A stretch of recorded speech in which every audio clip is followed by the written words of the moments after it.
from the looks at the bar top today, I'm not sure if I'm going to have a good time or not, so we'll see what happens. My name is Kurt. This is Trenton. Welcome to SLB Basement Bourbon Bar. Why? This is my video idea. Why aren't you excited? You're not excited about my video idea? Yeah. Yes. Yes, I am. That's the enthusiasm I'm looking for. Yes, I am. I'm on the internet a lot. And I don't know if, I get a lot of targeted ads for articles and products and things, advertisements about, stuff like Basil, Hayden's, and whatnot. But I had an article pop up on the side of a website when I was looking at it about, the best bourbons you can buy. And I was like, okay, I usually don't click on them. Sure. I was like, well, let's see what this is all about. Okay. I went through it, and the content was, maybe a little bit clickbaity. But I went through, and on the bottom in the section, there was you might also be interested in this. It was the same variation, but the most disliked bourbons. So I clicked on that, and I was like, huh, a lot of these are stuff that we either have reviewed, talked about, maybe not reviewed. Yeah. And I thought it would be interesting to kind of pull also Patreon and see what our patrons and subscribers and things thought of the bourbons, and if they had any that they really dislike. Sure. So these are 4 of those that were either the most common, with the exception of Jim Beam. It wasn't mentioned a ton, but in some of the other articles I read about the most hated or disliked or things like that, that came up quite a bit. Yeah. But it's also the most popular in terms of sales volume, or the highest sold bourbon in, it was either the United States or the world, I can't remember. So I saw that there was a statistic that said 25% of people do not like Jim Beam White Label. And I thought 25% is good enough for me to put in a video. Well, I get where you're coming from now. I see your mindset and how you came about to this video. Yeah. So you just didn't pull these out and go, I think these kind of No. aren't so good, let's try them. No. So you had a thought process here. You and I both have our ideas of bourbons that we don't like, or we might look as the most hated or disliked, but I figured we would pull in some data points. I will, and I will confirm what you're saying, because out of any articles I've ever read, people I've ever talked to, these particular bourbons, more than not, are on those most disliked, lists, unfortunately. But back to the Jim Beam White Label. That's Trenton. That's kind of it's kind of an odd one, because, so many people's grandfathers, this is what they drank. Yeah. This is what it is. Jim Beam White Label. And there's a lot of folks are going to like it for that reason, and I get that. This is one of the first bourbons that I ever purchased, actually. Really? Because it was cheaper. It's Jim Beam. Let me give it a try. Yeah. Maybe one of the first 10 bottles that I ever bought. Kind of surprised. And so I thought I'd give it a shot. I didn't like it then. It's been a long time since I've had another sip of it, so I'm kind of looking forward to trying it again. My palate may change. Is this I don't know. Is this the original bottle that you bought? Yes, it is. And there's this much plus this in there. And I think we also did a budget video. So you probably took one sip out of it and was like, yes, nah, not for me. I'll bet you that bottle's 4 or 5 years old. Oh my God. I'll bet on it. Okay. Well, at least it's been open for a while. Gotta be honest. Yeah. Aired out and everything. Yeah. So. And before we get started, let me just preface by saying, hey, Trent and I both have the same opinion. Just because we may not like something, somebody else may not like something. If this is one of these bottles is you love it and it's your favorite, it's your jam, more power to you. Yeah. Drink what you like, the way you like it, and don't let anybody tell you anything different. So well said. Let's get on with it. Let's see what we got here, Trenton. I'm kind of excited about this. It's been forever. Jim Beam White Label. Man, maybe things have changed a little bit for me. Got a little sweetness up there. Got a tiny bit of vanilla. It's really oak, or something's off about it. It's either oaky or leathery or something. I don't know about you, but when I first stick my nose into glass, I always want to search for the sweet note first. I usually do that. I don't know why. I like candy. I just kind of discovered that because when you said oak, I'm sure it's in there, but the first thing I'm looking for is what sweetness can I find, and I found a little bit of sugary vanilla. I can see that, but it's just immediately for me. Just yeah. I get where you're coming from for sure. This is also 80 proof if you weren't already aware, and. As a clarification, these all are pretty low proof. They're not on here because they're low proof. No. This is just based on the statistics that, I gathered, and some of the stuff that you saw in some articles you've read before. It's honestly not the worst thing I've ever had. I'm a little bit surprised right now because when I first had that, I didn't like it at all. this will never be on one of my top 10s. Oh, shame. I mean, for real. But it's 80 proof. It's $15. You're not putting that above Wild Turkey 101? No. Come on. No. It's $15, so it's, budget friendly, but I found the same kind of little bit of sweetness up front, but it's got a pretty heavy oak presence to it, for sure. And everything else is like rather earthy. Honestly, I was expecting it to be a little bit worse. This is the first time. I'm sure I've had Jim Beam White Label in cocktails and things before, but it's never something I've drank on its own. Yeah.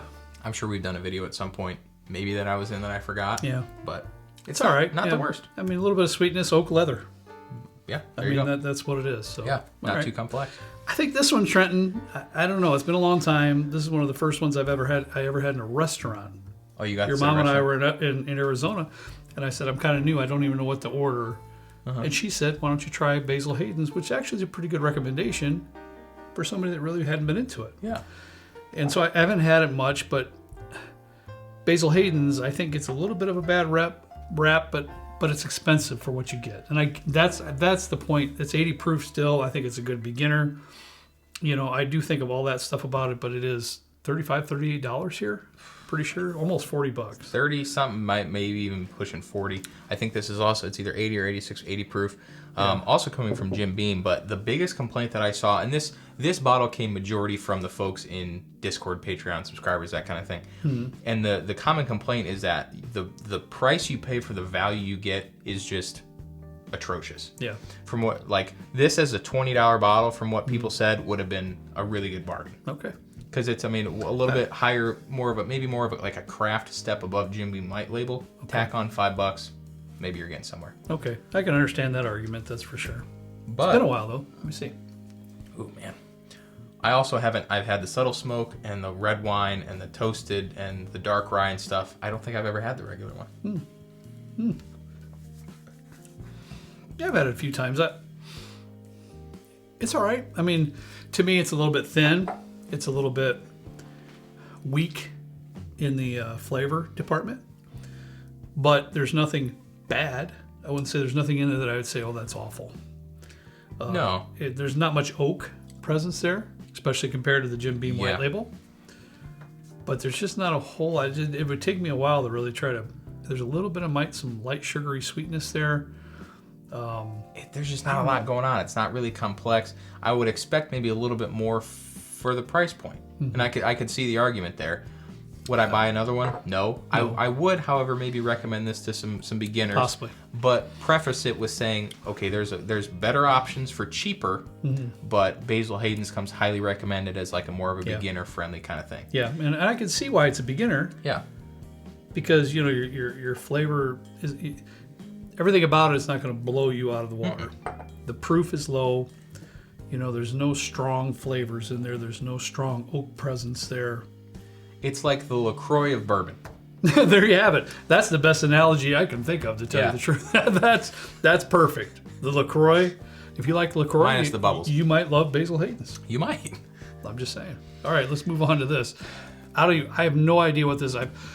Without fail, this is on every single worst lists that I've ever read. That's why I had to find it. And what's it called again? I don't even know. I've never bought it.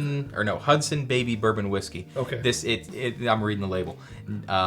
46 ABV, 92 proof, made in New York, aged under 4 years by the Tuttle Spirits Gardner, New York. That's an odd statement. That could be anything. Yeah. So this is on every single list that I've ever seen. Yeah. Have you ever had it? No. Me either. The weird thing, this is like $46. Wow. Like you're paying that. Surprised. You're paying that like New York, Maybelline, New York, Hudson, New York, that kind of premium. Wow. I don't know if this is coming from the Hudson River, and that's why you're getting the premium. I have no clue. But oddly enough, you know what Cask Cartel is? No. There are some websites that'll sell bottles like secondary prices, that kind of thing. This bottle is $460 on that website. Get out of here. And if it's on these lists, I can't imagine why. Why? Is it hard to find some places? They are not making this anymore, from what I heard, because it's that bad. Well, let's find out. Yeah, I'm scared. Let's see. Now my interest is really perked. because if they're not making it anymore. Holy cow. Oh my gosh.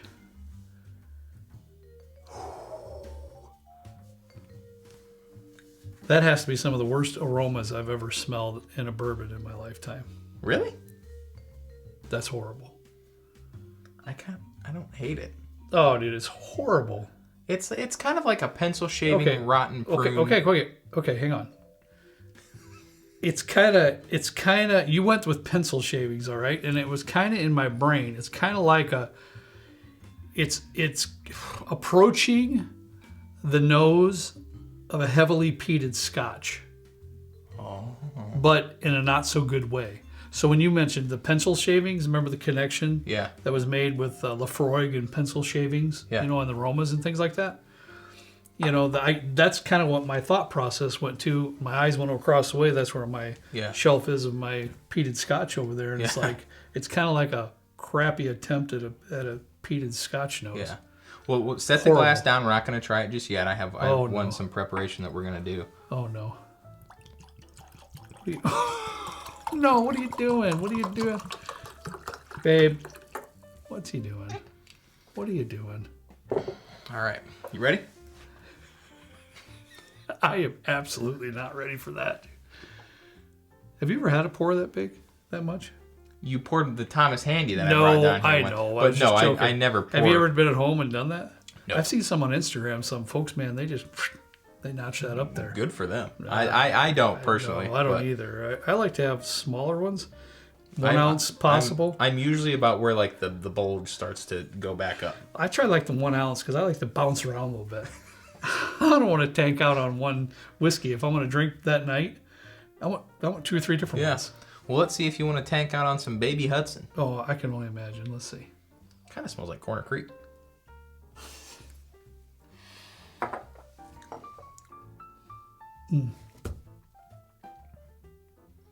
I almost got goosebumps. That is, if it's possible, the nose absolutely transfers to the palate, but worse.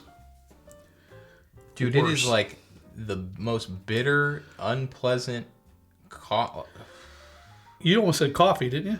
Like a bitter coffee. Bitter like a coffee grain. Burnt coffee. Bitter. I'm on that. Very bad. Very bitter, bad coffee grain.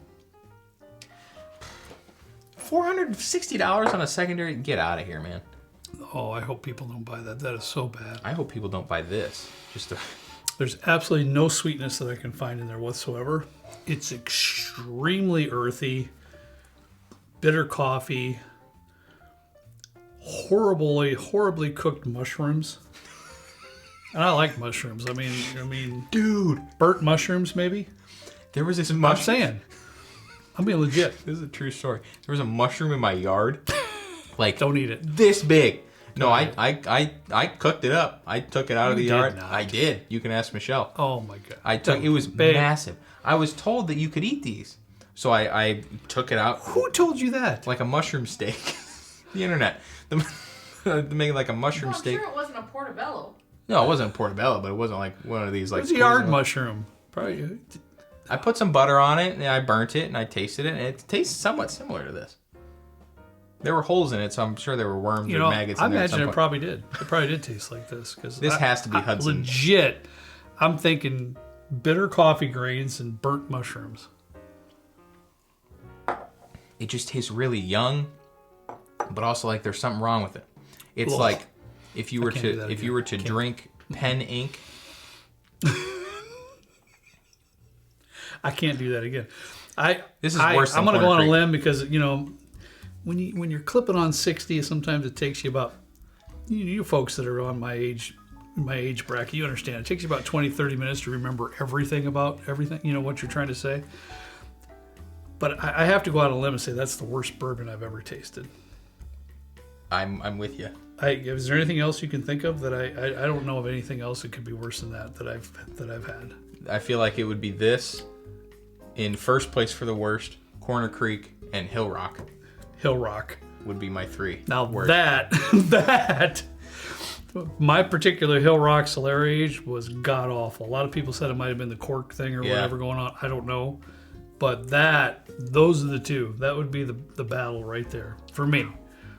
Unbelievable. All right, let's move on to this Willett. This is probably the most it is. It was the most controversial bottle that was on our regrets videos, because a lot of folks love it, and I don't know if it's because it says Willett on it. Yeah. And maybe they actually do love it. If you do love it, good for you. I'd rather you purchase a bottle that you love and drink than purchase one that you hate. Yeah. That's a fact. So let's see what this is all about. It's been a long time, Trent, since I've tasted any of this. I gave away my bottle. This is the exact bottle that I bought, the first one I ever bought. I was actually at a liquor store. Is it as old as my Jim Beam? This is probably 3 years old. Okay. 3-4 years old. Sure. I was at a liquor store. I saw this. I texted you a picture of it, and I was like, hey, should I buy this? You didn't answer. I was there for a half hour. I remember this, yes. I bought it. As I'm walking out, he's like, that's bad. Don't buy it. I was like, oh, wonderful. I remember. So this is that bottle. I do. So this is 3 or 4 years old. Yeah. All right. Well, let's figure it out.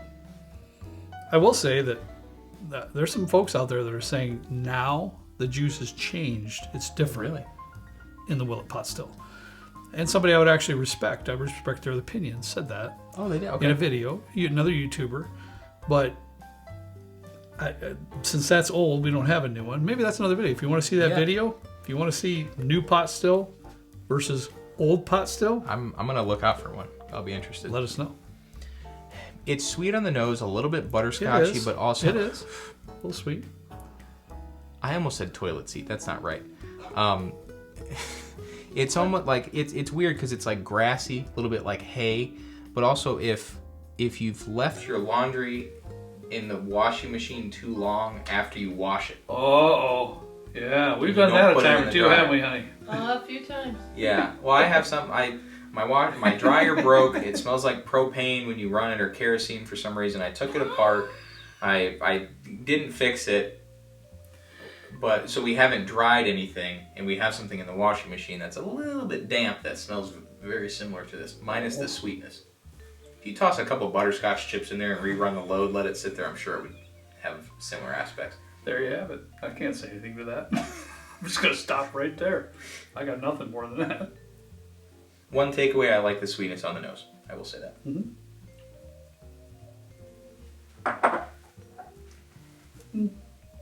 Whoa. Okay. At first I went, because you get a little bit of that butterscotchy type. Not full-blown butterscotch. No. A little bit, but it doesn't take long on that freight train of sour for me. Sour. Ooh, that's a good one. Very sour. It's almost like it's like a woody in like a not oaky way. Mm. I've said it before, and I've said it again in the second sip there.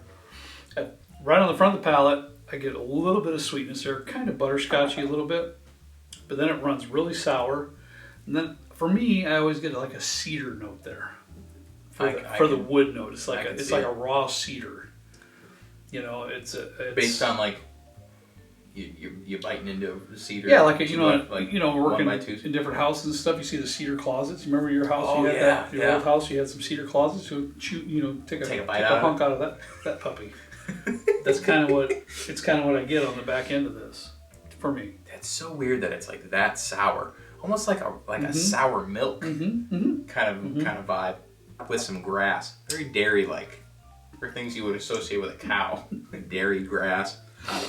Right. I will seek out another one. Let's do that. Just to see if there's any comparison. Because also, like, a lot of the comments in our video where you talked about it, I didn't talk about it. The regret buying. Mm-hmm. A lot of it was like, well, maybe you got a bad bottle, maybe it was a bad batch, that kind of thing. Sure. I feel like with Willett being more of like a prestige or that kind of thing, I would assume that if they had a batch that tasted like this, quality control would step in and be like, hey, this doesn't fit our profile, this doesn't fit our, like, kind of what we're trying to put out with this label. Sure.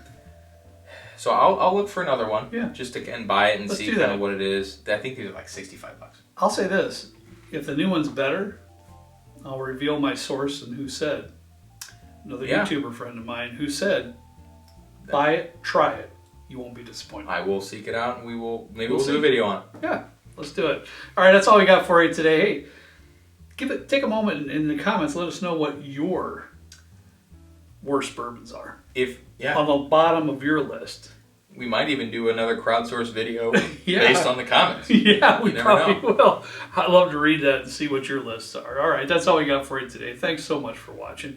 As always, we ask you to please drink responsibly. See you next time, right down here with Trent and I in a good old basement bourbon bar. See you later.